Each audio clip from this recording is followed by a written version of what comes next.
ফাতেমার চোখের মধ্যে পানি ঝরতেছে। নবী জিজ্ঞেস করে, ফাতেমা রে, কেন এইভাবে কান্দো? আমার নাতিরা কই? দুই নাতি না দেখলে আমার শান্তি লাগে না। ফাতেমা বলেন, বাবা গো, আমি কাঁদতেছি কোন ব্যথায়।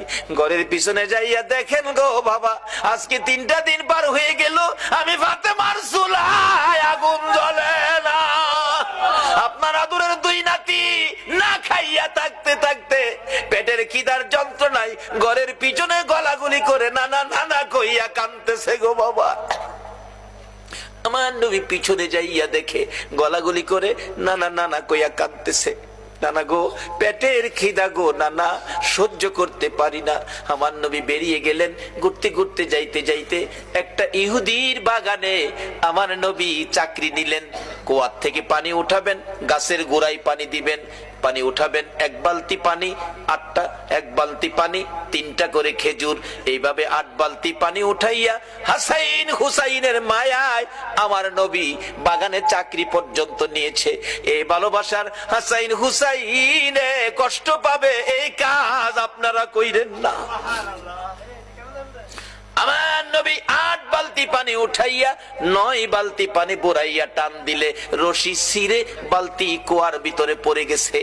ইহুদি দৌড়াই আসছে, পানি উঠাও পানি উঠাও। রশি ছিঁড়ে বালতি পড়ে গেছে, কি দিয়ে উঠাবো? ছিঁড়ে গেছে। হ্যাঁ না, তুমি ছিঁড়ে ফেলছো?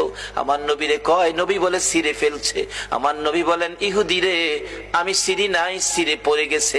এই পর্যায়ে 1 কথা 2 কথা রাগ হইয়া নিষ্ঠুর ইহুদি, যেই নবীর চেহারায় জীবনে কোনদিন মশা মাছি বসে না, আমার নবীর গাল মুবারকে ইহুদি থাপ্পড় লাগাইয়া দিছে। আমার নবী একটা চিৎকার মারছে, ইহুদি রে, পেটের খিদা রে, আমার নাতিরা 3 দিন পর্যন্ত খায় না, আমি রাসূল খাই নাই রে। 3 দিন না খাইয়া গালের গোশত শুকাইয়া গেছে রে ইহুদি, আমার গালে থাপ্পড় দিছস, বল তোর হাতে ব্যথা পাইছস নি? ইহুদি বলেন, কার গায়ে হাত তুললাম গো? আমি মারলাম, আমার জিগায় ব্যথা পাইছিনি। আমার নবী ডাকে, এরে ইহুদি, আমার 8 বালতি পানির বিনিময়ে 24টা খেজুর দিবি।